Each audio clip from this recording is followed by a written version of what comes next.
ನನ್ನ ಹೆಂಡತಿ ನನ್ನನ್ನು ದೇವರು ಅಂತ ತಿಳ್ಕೊಂಡಿದ್ದಾಳೆ. ನಿಮಗೆಲ್ಲ ಗೊತ್ತಾಗಿರೋ ಪೆಂಡ್ರೆ ವಿಷಯ ಅವಳಿಗೆ ಗೊತ್ತಾಗೋದಕ್ಕೆ ಜಾಸ್ತಿ ಸಮಯ ಬೇಕಾಗಿಲ್ಲ. ಆದರೆ ಅಷ್ಟೊತ್ತಿಗೆ ನಾನು ಈ ಲೋಕನೇ ಬಿಟ್ಟಿರ್ತೀನಿ.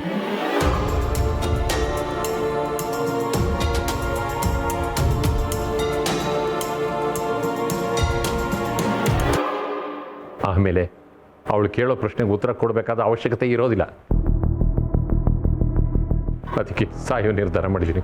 ಸಾಯೋ ಮಾತು ಯಾಕಪ್ಪ ಆಡ್ತೀಯ? ಮಾಡಿರೋ ತಪ್ಪನ್ನ ತಿದ್ಕೊಳ್ತೀನಿ ಅಂತ ಹೇಳ್ತಾ ಇದೆಯಲ್ಲ. ನೋಡು, ನಿನ್ನ ಹೆಂಡತಿಗೆ ಎಲ್ಲ ಬಿಡಿಸಿ ಹೇಳು, ಅರ್ಥ ಮಾಡ್ಕೊತಾಳೆ. ಇಲ್ಲ ಸರ್, ಅದಾಗೋದಿಲ್ಲ. ಈ ವಿಷಯ ಗೊತ್ತಾದರೆ ಅವಳೇನಾದರೂ ಮಾಡ್ಕೋತಾಳೆ. ಅದನ್ನು ನೋಡೋದಕ್ಕೆ ನನ್ನ ಕಣ್ಣಿಂದ ಸಾಧ್ಯ ಇಲ್ಲ. ಅದಕ್ಕೆ ನಾನೇ ಸಾಯೋ ನಿರ್ಧಾರ ಮಾಡಿರೋದು. ಸೋಷಿಯಲ್ ಮೀಡಿಯಾದಲ್ಲಿ ಓಡಾಡೋ ವಿಡಿಯೋನ ಫೇಕ್ ಅಂತ ಸುಳ್ಳು ಹೇಳ್ಬೋದು. ಪೆನ್ ಡ್ರೈವಲ್ಲಿ ಸಿಕ್ಕಾಗ ಫೇಕ್ ಅಂತ ಹೇಳೋಕ್ಕಾಗಲ್ಲ. ದಯಮಾಡಿ ಆ ಪೆನ್ ಡ್ರೈವ್ನ ಪೊಲೀಸ್ ಸ್ಟೇಷನ್ಗೆ ಕೊಟ್ಬಿಡಿ. ಇನ್ಯಾರೂ ಈ ಕೆಲಸ ಮಾಡಬಾರ್ದು ಅಂತ ಒಂದು ಪಾಠ ಆದಂಗಾಗಲಿ. ಸಾಧ್ಯ ಆದರೆ ನನ್ನ ಕ್ಷಮಿಸ್ಬಿಡಿ. ಮುಂದಿನ ಜನ್ಮ ಅಂತ ಒಂದಿದ್ರೆ. ಸರ್,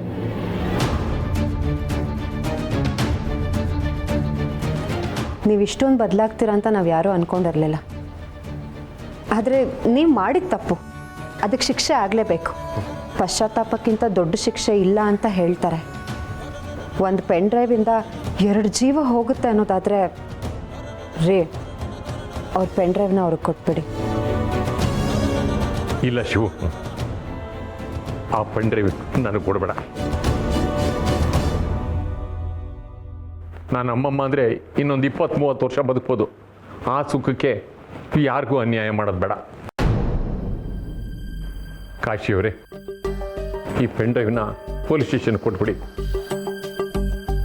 ಅವ್ರೇನಾದರೂ ಅರೆಸ್ಟ್ ಮಾಡ್ತಾರೆ ಅಂದರೆ ಹರಿಶ್ಚಂದ್ರ ಘಾಟಕ್ಕೆ ಬರೋಕ್ಕೆ ಹೇಳಿ. ನಾನು ಮಣ್ಣಿಗೆ ಹೋಗಕ್ಕೆ ಮುನ್ನ ನನ್ನ ಕೈ ಬೇಡಿ ಹಾಕ್ಬಿಡ್ಲಿ. ಅಯ್ಯೋ, ಎಂತ ಮಾತಾಡ್ತಿದ್ರಿ ಮರ್ರ? ಹಂಗೆಲ್ಲ ಹೇಳಬೇಡಿ.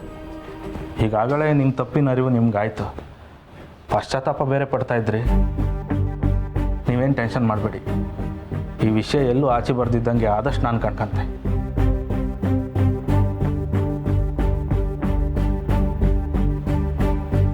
ಶೋರೆ, ಪೆನ್ ಡ್ರೈವ್ ಕೊಟ್ಬಿಡಿ ಮಾರ.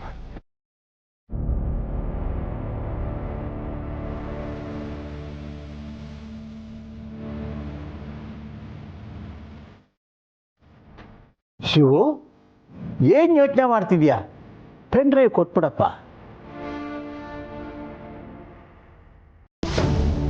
ರೀ, ಕೊಟ್ಬಿಡಿ. ಕೊಟ್ಬಿಡಿ ಬಾವಾ.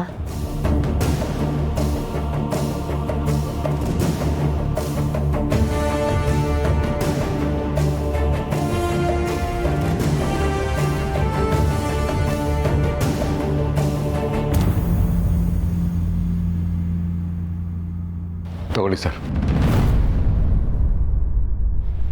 ಶಿವು, ನನ್ನ ಮಾನ ಪ್ರಾಣ ಎರಡನ್ನೂ ಉಳಿಸ್ಬಿಟ್ಟೆ. ನಾನಿನ್ನು ಬರ್ತೀನಿ. ನಿಮ್ಗೆಲ್ರಿಗೂ ತುಂಬ ಥ್ಯಾಂಕ್ಸ್. ಇರಿ ಸರ್, ನಿಮ್ಮನ್ನು ಬಿಟ್ಟು ಬರ್ತೀನಿ.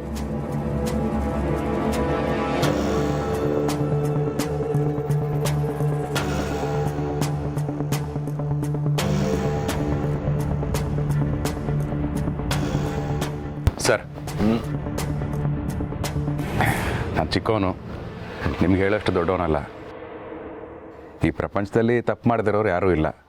ಹಾಗೆ ನೀವು ಕೂಡ ತುಂಬ ದೊಡ್ಡ ತಪ್ಪು ಮಾಡಿಬಿಟ್ಟಿದ್ರಿ. ಇನ್ನು ಮುಂದೆ ದಯವಿಟ್ಟು ಈ ಥರ ತಪ್ಪುಗಳನ್ನು ಮಾಡಬೇಡಿ ಸರ್. ಆಯಿತು ಶಿವಪ್ರಸಾದ್, ನಿನ್ನಿಂದ ಭಾಳ ಉಪಕಾರ ಆಯಿತು. ನಿನ್ನಿಂದ ನಾನು ತುಂಬ ಬದಲಾಗಿದ್ದೀನಿ ಶಿವಪ್ರಸಾದ್ ಅಂತ ಹೇಳ್ತೀನಿ ಅಂತ ಅನ್ಕೊಂಡ್ಯಾ? You irresponsible international idiot.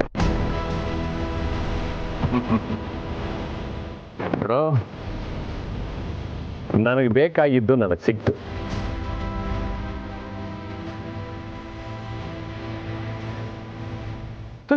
Sir, sir,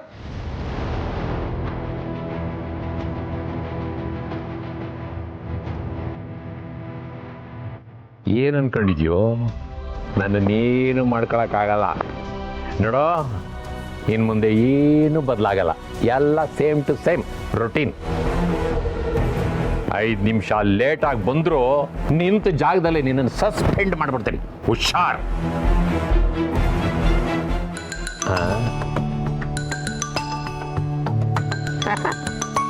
ನನ್ನ ಡ್ರೈವರ್ ಪ್ರತೀಕ ಪೆನ್ ಡ್ರೈವ್ ನನ್ನ ಕೈಗೆ ಬಂತಲ್ಲ, ಅದಕ್ಕೆ ಸಾರಿ ಕೇಳಿ ಮತ್ತೆ ಕೆಲಸ ಕೊಡಿ ಅಂತ ಬೆಗ್ ಮಾಡಕ್ಕೆ ಫೋನ್ ಮಾಡಿದ್ದಾನೆ. ಅವನು ಯಾವ ರೀತಿ ಬೆಗ್ ಮಾಡ್ತಾನೆ ಅಂತ ನೀನು ಕೇಳಿಸ್ಕೊ, ಆವಾಗ ಗೊತ್ತಾಗುತ್ತೆ ನನ್ನ ಪವರ್ ಏನು ಅಂತ. ಹೇಳ, ಎಲ್ಲ ಸಾಕ್ಷಿಗಳನ್ನ ನನ್ನ ಕಾಲ್ ಕೆಳಗೆ ಹಾಕಿ ಹೊಸ್ಕ ಹಾಕಿದ್ದೀನಿ. ಹೌದಾ? ಲೇ ಅಪ್ಪಿ, ನಿನ್ನ ಆಟಗಳೆಲ್ಲ ರೆಕಾರ್ಡ್ ಆಗಿದ್ದು ಒಂದು ಪೆನ್ ಡ್ರೈವ್ ಹಾಳಾಯ್ತು ಅಂತ ಖುಷಿ ಪಡಬೇಡ. ಇನ್ನೊಂದು ಕಾಪಿ ನನ್ನ ಮೊಬೈಲಲ್ಲಿ ಸೇಫ್ ಆಗಿದೆ. ಇವಾಗ ನಾನು ಮಲೇಷ್ಯಾ ಫ್ಲೈಟ್ ಹತ್ತಾ ಇದ್ದೀನಿ. ಇನ್ನು ಮೇಲೆ ತಿಂಗಳ ನಾನು ಹೇಳಿದಷ್ಟು ಅಮೌಂಟ್ನ ಕಳಿಸ್ತಾ ಹೋದ್ರೆ ನೀನು ಸೇಫ್ ಆಗಿರ್ತೀಯ. ಇಲ್ಲ ಅನ್ಕೋ, ಮತ್ತೆ ರಾಜ್ಯಾದ್ಯಂತ ಖುಷಿ ಪಡೋ ಸುದ್ದಿನ ಕೊಟ್ಟು ಬಿಡ್ತೀನಿ. ಹುಷಾರ್. ಪ್ರತೀಕ ಪ್ರತೀಕ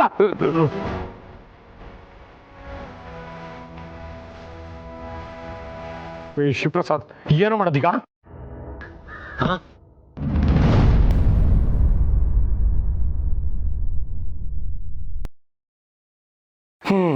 ಅಷ್ಟಿಲ್ಲದೆ ಹೇಳ್ತಾರ ಮಾಡಿದ್ದುಣ್ಣು ಮಾರಾಯ ಅಂತ.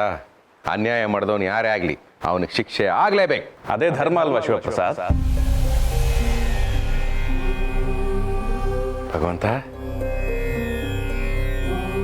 ಪದವಿ ತಲೆ ಮೇಲಿದ್ರು ತಲೆ ಬಗ್ಸೇ ನಡಿಬೇಕು. ಈ ಅಧಿಕಾರ ಪದವಿ ಅಹಂಕಾರದಿಂದ ತಲೆ ಎತ್ತಿ ನಡೆದ್ರೆ ತಲೆ ಹೋದೀತು ಎಚ್ಚರ. ಬೆಟ್ಟ ಹತ್ತುವ ಯಾವುದೇ ವ್ಯಕ್ತಿ ಆಗಲಿ ತಲೆ ಬಗ್ಗಿಸಿಯೇ ಹತ್ತುವುದು. ಆದರೆ ಮೆಟ್ಟಲಿನಿಂದ ಕೆಳಗಿಳಿಯುವಾಗ ತಲೆ ಮೇಲಿರುತ್ತದೆ. ಇದರ ತಾತ್ಪರ್ಯ ಏನು ಗೊತ್ತಾ ಶಿವಪ್ರಸಾದ್?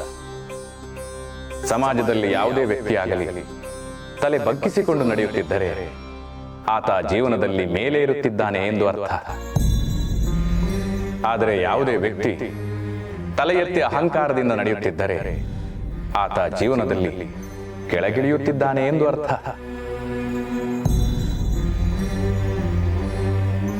ಎಲ್ಲವೂ ಸರಿಯಾಗಿದ್ದಂತೆ ಭಾಸವಾಗಬಹುದು, ಆದರೆ ಅನ್ಯಾಯ, ಅಕ್ರಮ, ಅಸಹಿಷ್ಣುತೆ, ದುಷ್ಕೃತ್ಯಗಳನ್ನು ಮಾಡಿ ಯಾರೂ ಕರ್ಮಗಳಿಂದ ತಪ್ಪಿಸಿಕೊಳ್ಳಲು ಸಾಧ್ಯವಿಲ್ಲ. ಭೂಮಿ ಚೌಕವಾಗಿದ್ದರೆ ಇಂತಹ ವ್ಯಕ್ತಿಗಳು ಪಾಪವೆಸಗಿ ಮೂಲೆ ಸೇರಿಕೊಳ್ಳುತ್ತಿದ್ದರು.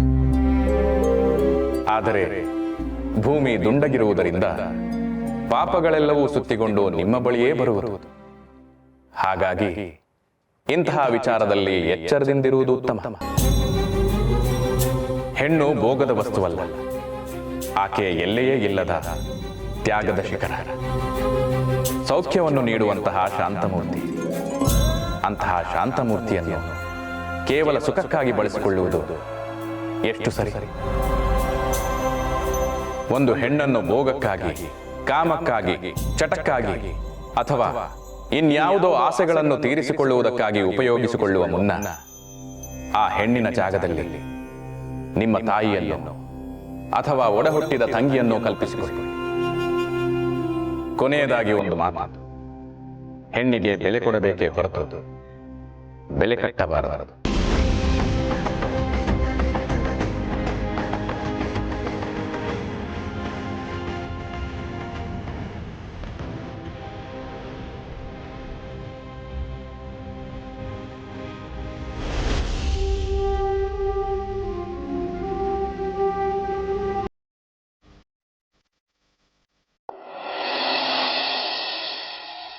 ಲೇಬಲ್ ಮರೆಮಾಚುವ ತಿರುಚಲ ಸೂಚನೆ ನೀಡುವ ಅಧಿಕಾರ ನಿಗಮ. ನ್ಯೂಸ್ ಪೇಪರ್ ಓದ್ತಿದ್ಯಾ? ಯಾಕೆ ನಿನಗೆ ಯಾಕೆ ಕಾಣಿಸ್ತಾ ಇದೆ? ಬುಕ್ ಓದ್ತಿದ್ಯಾ ಅನ್ಕೊಂಡೆ. ಅಕ್ಕ, ಬುಕ್ ಓದ್ತಿದ್ಯಾ? ಯಾಕೆ ನಿನ್ಗೆ ಹೇಗೆ ಕಾಣಿಸ್ತಿದೆ? ನ್ಯೂಸ್ ಪೇಪರ್ ಓದ್ತಿದ್ಯಾ ಅನ್ಕೊಂಡೆ. ಇವಾಗ ಇಬ್ರು ಓದೋದನ್ನ ನಿಲ್ಸಿ ನಾನು ಒಂದು ಹೊಸ ಟ್ಯೂನ್ನ ಕಂಡುಹಿಡಿದಿದ್ದೀನಿ, ಅದನ್ನ ಗೆಸ್ ಮಾಡಿ. ಹೇಳಪ್ಪ.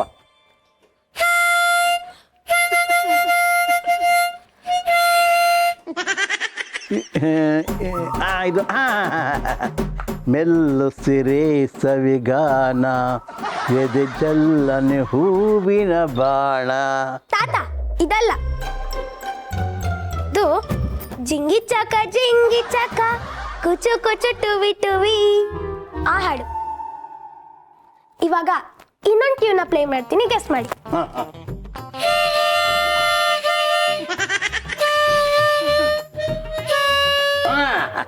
ನಾನೇ ರಾಜಕುಮಾರ ಕನ್ನಡ ನಾಡಿನ ಕೀರ್ತಿ ತಾತ ಅಲ್ವಾ? ಅದಲ್ಲ, ಇದನ್ನು ಜಿಂಗಿ ಚಾಕ ಕುಚು ಕುಚು ಟುವಿ ಟುವಿ ಅದೇ ಹಾಡು. ಎಲ್ಲೋದ್ರೂ ಅಲ್ಲಿಗೆ ಬರ್ತಾನೆ. ಎಲ್ಲಿಗೆ ಹೋದ್ರು ಮನೆಗೆ ಬರ್ಬೇಕು ಅಂತ ನೀನೇ ತಾನೇ ಹೇಳ್ಕೊಟ್ಟಿರೋದು. ಸ್ಕಂದ, ಯಾಕೋ ಬೆಳಗ್ಗೆ ಬೆಳಗ್ಗೆ ತಾತನ ತಲೆ ತಿಂತಿದ್ಯಾ? ಹಾಗೆಲ್ಲ ಹಿಂಸೆ ಮಾಡಬಾರ್ದು. ಸರಿ, ಹಾಗಾದ್ರೆ ನಿಂಗೆ ಹಿಂಸೆ ಮಾಡ್ತೀನಿ. ನಾನೊಂದು ಟ್ಯೂನ್ನ ಬಾರಿಸ್ತೀನಿ, ಯಾವುದು ಅಂತ ಗೆಸ್ ಮಾಡಿ. ನಿನಗೆ ಗೊತ್ತಿರೋದೇ ಒಂದು ಹಾಡು, ಅದು ಜಿಂಗಿ ಚಕ್ಕ ಕುಚು ಕುಚು ಟುವಿ ಟುವಿ ಅದೇ ತಾನೆ? Wow, nice. ಆದ್ರೆ ಈ ಸತಿ ಅದಲ್ಲ, ತುಂಬಾ ಹಳೇ ಕಾಲದ ಸಾಂಗು. ಯಾವುದಪ್ಪ? ಮಿಂಚಾಗಿ ನೀನು ಬರಲು ನಿಂತಲ್ಲಿಯೇ ಮಳೆಗಾಲ. ಸ್ಕಂದ, ಅದು ಹಳೆ ಸಾಂಗ್ ಅಲ್ಲ ಕಣೋ, ಇತ್ತೀಚೆಗೆ ಅಂದ್ರೆ 2008ರಲ್ಲಿ ಬಂದಿರೋದು. ಟೈಮ್ ಎಷ್ಟು ಬೇಗ ಹೋಗತ್ ನೋಡಮ್ಮ. ನೀನು ಇತ್ತೀಚೆಗೆ ಬಂದಿರೋ ಸಾಂಗ್ ಅಂತ ಹೇಳ್ತಾ ಇದೀಯ, ಆದ್ರೆ ಇದು ರಿಲೀಸ್ ಆಗಿ 16 ವರ್ಷ ಆಯ್ತು. ಇವನ್ ಪ್ರಕಾರ ಇವನ್ಗಿಂತ ಮುಂಚೆ ಈ ಸಾಂಗ್ ಹುಟ್ಟಿದ್ಯಲ್ಲ, ಅದಕ್ಕೆ ಓಲ್ಡ್ ಸಾಂಗ್ ಅಂತ ಹೇಳ್ತಿದ್ದಾನೆ. ಕರೆಕ್ಟಾಗಿ ಹೇಳ್ದೆ ಅಕ್ಕ. ಅಮ್ಮ, ಇವಾಗ ಇನ್ನೊಂದು ಬಾರಿಸ್ತೀನಿ, ಹೇಳು. ಬೇಕಿದ್ರೆ ಅದರಲ್ಲೇ ಬಾರಿಸ್ಬಿಡು, ಆದ್ರೆ ಇನ್ನೊಂದು ಹಾಡು ಬಾರಿಸ್ತೀನಿ ಅಂತ ಮಾತ್ರ ಹೇಳ್ಬೇಡ. ಬೆಳಗ್ಗೆ ಬೆಳಗ್ಗೆ ತಲೆ ಕೆಟ್ರೆ ಇಡೀ ದಿನ ಹಾಳಾಗಿ ಹೋಗುತ್ತೆ. ಸರಿ ಬಿಡು, ಆಯ್ತು. ಅಕ್ಕ, ಇವಾಗ ನೀನ್ ಗೆಸ್ ಮಾಡಿ. ಕಂದ, ನಾನು ಓದ್ಕೋಬೇಕು. ನೀನೇನೇ ಪ್ಲೇ ಮಾಡಂಗಿದ್ರು ಹೋಗಿ ರೂಮ್ಗೆ ಹೋಗಿ ಪ್ಲೇ ಮಾಡ್ಕೊ. ಚೆನ್ನಾಗಿ ಕಲ್ತಾದ್ರು ಪ್ಲೇ ಮಾಡಿದ್ರೆ ಕೇಳಬಹುದಿತ್ತು. ನನ್ನ ತಲೆ ತಿನ್ಬೇಡ. ಕಲಿತಿದ್ದೀನಕ್ಕ. ಲೋಹಿತ್ ಅವ್ರ ಮನೆ ಟಿವಿಲಿ ಇಂಟರ್ನೆಟ್ ಕನೆಕ್ಷನ್ ಇದೆ, ಅದ್ರಳೆ ನೋಡ್ಕೊಂಡು ಕಲಿತಾ ಇದ್ದೀನಿ. ಆದ್ರೆ ನಾನು ಕಲ್ತಿರೋದನ್ನ ಯಾರಿಗೂ ಕರೆಕ್ಟಾಗಿ ಕಂಡುಹಿಡಿಯೋ ಕಲೆ ಇಲ್ಲ. ನಾನೇನೇ ಬಾರಿಸಿದ್ರು ಕರೆಕ್ಟಾಗಿ ಕಂಡುಹಿಡಿಯೋಕ್ಕೆ ಅಂತಾನೆ ಒಬ್ರಿದ್ದಾರೆ. ಯಾರು ಅದು? ನಮ್ಮ ಅಪ್ಪ. ಅಪ್ಪ, ಇವಾಗ ಬಾರಿಸ್ತೀನಿ, ಕರೆಕ್ಟಾಗಿ ಕಂಡುಹಿಡಿ. ಚಡಪ್ nonsense of the son of Shiva Prasad. ಬಾರಿಸ್ತಾನೆ. ನಾನು ಬಾರಿಸ್ತೀನಿ ಅಷ್ಟೇ.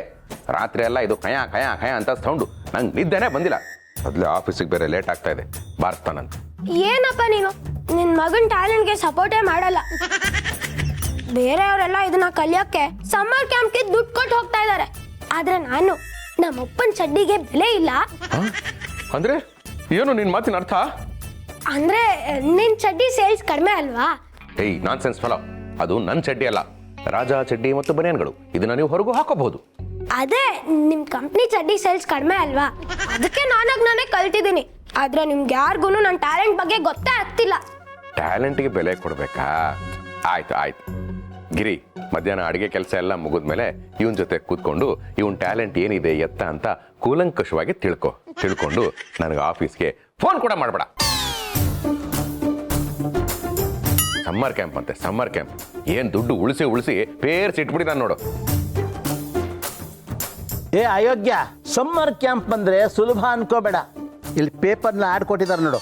ಮಕ್ಕಳಿಗೆ 15 ದಿನಗಳ ಸಮ್ಮರ್ ಕ್ಯಾಂಪ್, ಕೇವಲ 15,000 ಮಾತ್ರ. 15 ದಿನಕ್ಕೆ 15,000 ಕೊಡ್ತಾರಂದ್ರೆ ಆ ಸಮ್ಮರ್ ಕ್ಯಾಂಪಿಂದ ಮಕ್ಕಳಿಗೆ ಎಷ್ಟು ಉಪಯೋಗ ಅಂತ ತಿಳ್ಕೊ.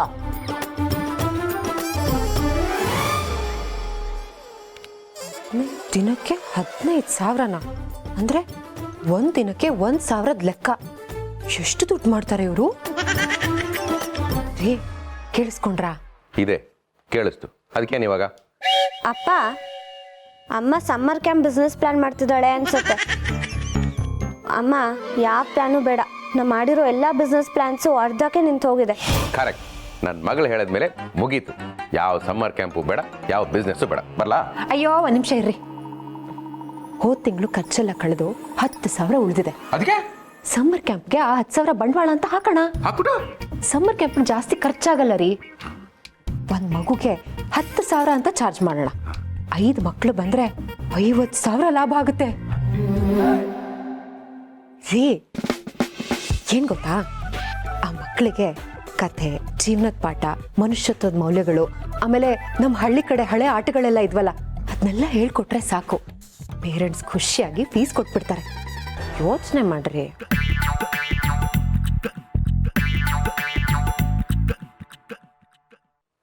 10,000 ಹಾಕಿದ್ರೆ 50,000ನಾ? ಅಂದರೆ 5 ಪಟ್ಟು ಲಾಭ. ಗಿರಿ, ಇದು ಸಖತ್ತಾಗಿದೆ ಬಿಸ್ನೆಸ್ಸು. ಯೋಚನೆ ಮಾಡೋದು ಬೇಡ, ದೇವ್ರ ಮೇಲೆ ಭಾರ ಹಾಕಿ ಸ್ಟಾರ್ಟ್ ಮಾಡೇ ಬೇಡ. ಏನಂತ್ಯಾ? ಕೇಳದೇನೋ ಶುಭಸ್ಯ ಶೀಘ್ರಂ. ಮನೆ ಮಹಾಲಕ್ಷ್ಮಿನೇ ಮನಸ್ಸು ಮಾಡಿದ್ಮೇಲೆ ನಿಂದೇನೋ. ಕರೆಕ್ಟಾಗಿ ಹೇಳ್ದಪ್ಪ. ಕುಬೇರ ಫ್ರಂಟ್ ಡೋರಿಂದ ಬಂದ್ರೇನು, ಬ್ಯಾಕ್ ಡೋರಿಂದ ಬಂದ್ರೇನು, ಬಂದು ಸೆಟ್ಲ್ ಆಗೋದಷ್ಟೇ ಇಂಪಾರ್ಟೆಂಟು. ಗಿರಿ, ನನ್ನ ಕಡೆಯಿಂದ ಈ ಬಿಸ್ನೆಸ್ಗೆ 100% ಓಕೆ. ಸರಿ, ಹಾಗಾದರೆ ನಾನು ಇವತ್ತೇ ಹೋಗಿ ಬರ್ತೀನಿ. ಒಳ್ಳೆ ಮುಹೂರ್ತ ತಿಳ್ಕೊಂಡು ಈ ಬಿಸ್ನೆಸ್ ನಮ್ಗೆ ಬರುತ್ತಾ ಇಲ್ವಾ ಅಂತೆಲ್ಲ ಕೇಳ್ಕೊಂಬಂದ್ಬಿಡ್ತೀನಿ. Very good, all the best. Thanks ರೀ. ಕೂಡ ಆಫೀಸಿಗೆ ಲೇಟ್ ಆಯಿತು, ನಾವಿನ್ನು ಬರ್ತೀವಿ. ಹುಷಾರು. ಬಾಯ್ ಬಾಯ್ ಬಾಯ್ ಬಾಯ್.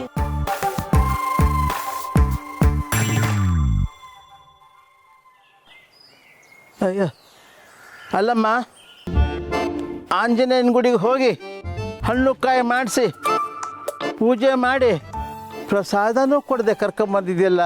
ವೈ ಮಾವ, ಆಂಜನೇಯನ ಗುಡಿಯಲ್ಲಿ ಬೇಡ್ಕೊಂಡು ಮುಂದೆ ಹೋಗ್ತಾ ಇದ್ದೆ. ಒಬ್ಬ ಮಹಾನ್ ದೈವಾಂಶ ಸಂಭೂತ ದೈವಾಂಶ ಸಂಭೂತಂತರ ಇರೋ ವ್ಯಕ್ತಿ ನನ್ನ ನೋಡಿ ನನ್ನ ಹೆಸರೇನು, ನಾನು ದೇವಸ್ಥಾನಕ್ಕೆ ಯಾಕೆ ಹೋಗಿದ್ದೆ, ನನ್ನ ಮನೆಯಲ್ಲಿರೋದು ಅಂತೆಲ್ಲ ಹೇಳಿದ್ರು. ಅವರು ನೋಡಿದ ತಕ್ಷಣ ಪಾಸಿಟಿವ್ ವೈಬ್ರೇಷನ್ ಬಂತು. ಆದ್ರೆ ಅಕ್ಕ, ಅವ್ರು ನೋಡೋದಕ್ಕೆ ಸ್ವಾಮೀಜಿ ಥರ ಇಲ್ಲ, ಆದ್ರೆ ಅವ್ರಿಗೆ ತುಂಬಾ ಶಕ್ತಿ ಇದೆ. ಅಲ್ಲಮ್ಮ, ಅದಕ್ಕೂ ನಮ್ಮನ್ನ ಕರ್ಕೊಂಬಂದಿದ್ದಕ್ಕೂ ಏನಮ್ಮ ಸಂಬಂಧ? ಮಾವ, ಅಕ್ಕ ಯಾವುದೇ ಬಿಸ್ನೆಸ್ ಸ್ಟಾರ್ಟ್ ಮಾಡಿದ್ರು ಅರ್ಧಕ್ಕೆ ನಿಂತೋಗುತ್ತೆ. ಅದಕ್ಕೆ ಈ ಸಲ ಸಮ್ಮರ್ ಕ್ಯಾಂಪ್ ಸ್ಟಾರ್ಟ್ ಮಾಡೋಕ್ಕೂ ಮುಂಚೆ ಒಬ್ರು ಗುರುಗಳ ಹತ್ರ ಕೇಳಬೇಕು ಅಂತ ಹೇಳ್ತಿದ್ಲು. ಅದೇ ಟೈಮಿಗೆ ಇವ್ರು ಸಿಕ್ಕಿದ್ರ, ಇವ್ರು ಏನೇ ಕೇಳಿದ್ರು ಸರಿಯಾಗಿ ಉತ್ತರ ಕೊಡ್ತಾರೆ ಅಂತ ಕರ್ಕೊಂಬಂದೆ.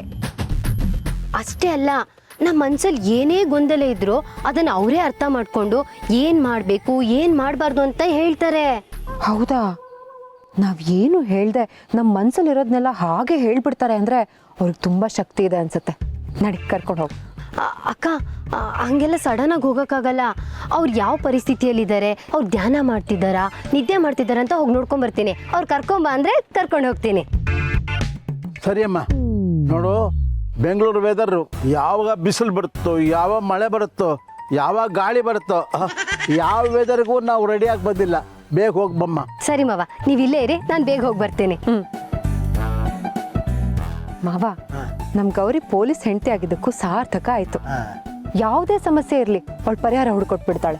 ಹೌದಮ್ಮ, ಕಳೆದೋಗಿರೋ ನನ್ನ ಮಗನ ಭವಿಷ್ಯವನ್ನು ಬಿಟ್ಟು ಮಿಕ್ಕಾದ್ದೆಲ್ಲ ಕರೆಕ್ಟಾಗಿ ಹುಡ್ಕೊಡ್ತಾಳೆ. ಮಾವ, ಜೋಕು ಜೋಕು ಜೋಕೆಲ್ಲ ಮಾಡಬಾರ್ದು ಮಾವ. ದೈವಾಂಶ ಸಂಭೂತರಿರುವಂಥ ಜಾಗ ಇದು.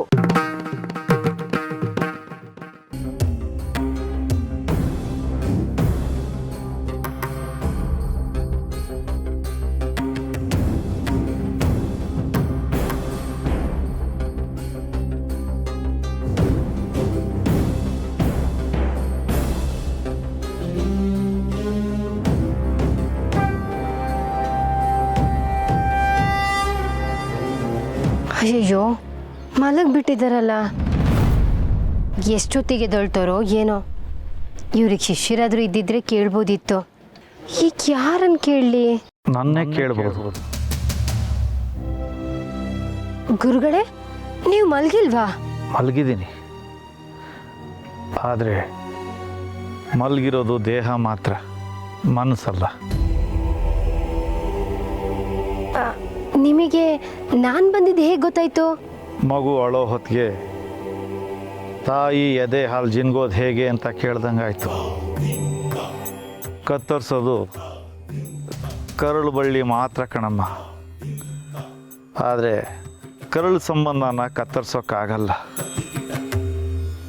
ಆ ಸಂಬಂಧನೇ ಮಗು ಅಳುವಾಗ ಒಂದು ಹೆಣ್ಣು ತಾಯಿಯಾಗಿ ಬದಲಾಗೋ ಹಾಗೆ ಮಾಡಿದ್ದು. ಈ ಮಾತೆಲ್ಲ ನನಗೆ ಅಷ್ಟು ಅರ್ಥ ಆಗಲ್ಲ ಗುರುಗಳೇ. ಆ್ಯಕ್ಚುಲಿ ವಿಷಯ ಏನಂದರೆ, ಏನೋ ಕೇಳಬೇಕು ಅಂತ ಬಂದಿದ್ಯಾ, ಆದರೆ ಕೇಳಕ್ಕೆ ಸಂಕೋಚ ಆಗ್ತಿದೆ ಅಲ್ವಾ? ಆಯ್ತು, ನಾನೇ ಹೇಳ್ತೀನಿ. ಹೊಸ ವ್ಯವಹಾರ ಒಳ್ಳೇದಾಗುತ್ತೋ ಇಲ್ವೋ ಅಂತ ನಿನಗೆ ಅನುಮಾನ. ಅದನ್ನು ಬಗೆಹರಿಸ್ಕೊಂಡು ಹೋಗೋಣ ಅಂತ ಬಂದಿದ್ಯಾ. ನಾನು ಹ್ಞೂ ಅಂದರೆ ಮುಂದುವರಿತ್ಯಾ, ಇಲ್ಲ ಅಂದರೆ ಬಿಟ್ಬಿಡ್ಬೇಕು ಅಂದ್ಕೊಂಡಿದ್ಯಾ, ಹೌದಾ? ಗುರುಗಳೇ, ನೀವು ನಿಜವಾಗ್ಲೂ ಮಹಾನ್ ಪುರುಷರು. ಇಲ್ಲಮ್ಮ, ಈ ಜಗತ್ತಿನ ಮುಂದೆ, ಈ ಪ್ರಕೃತಿ ಮುಂದೆ, ಆ ಭಗವಂತನ ಮುಂದೆ ನಾವೆಲ್ಲರೂ ಪುರುಷರು ಮಹಿಳೆಯರು ಅಷ್ಟೇ. ಆದರೆ ನನ್ನಂಥವನ್ನ ಮಹಾನ್ ಮಾಡೋದು ನಿಮ್ಮಂಥ ಭಕ್ತಾದಿಗಳು. ನಿಮ್ಮಂಥ ಪವಾಡ ಪುರುಷನಿಗೆ ಮಹಾನ್ ವ್ಯಕ್ತಿ ಅಂತ ಹೇಳಿದ್ರೆ ಏನು ತಪ್ಪಿಲ್ಲ. ಗುರುಗಳೇ, ಅದು ಗೊತ್ತು. ಒಂದು ಗಂಡು ಒಂದು ಹೆಣ್ಣು ನನ್ನನ್ನು ನೋಡಕ್ಕೆ ಬರ್ತಾ ಇದ್ದಾರೆ, ಹೌದಾ? ಆಹಾ ಆಹಾ, ಇದ್ದಿದ್ದನ್ನ ಇದ್ದಾಗೆ ಹೇಳ್ಬಿಟ್ರಿ. ನಿಮ್ಮನ್ನ ನೋಡೋದಕ್ಕೆ ನಾನು ಪುಣ್ಯ ಮಾಡಿದ್ದೆ. ಇದರಲ್ಲಿ ಪವಾಡ ಏನು ಬಂತಮ್ಮ? ಆ ಭಗವಂತ ನನ್ನೊಳಗಿದ್ದು ಏನು ನುಡಿಸಿದ್ನೋ ಅದನ್ನೇ ನಾನು ನುಡಿದೆ ಅಷ್ಟೇ. ಆಯ್ತು ಗುರುಗಳೇ, ಅವ್ರನ್ನ ಈಗಲೇ ಹೋಗಿ ಕರ್ಕೊಂಬರ್ತೀನಿ. ಆಗಲಿ.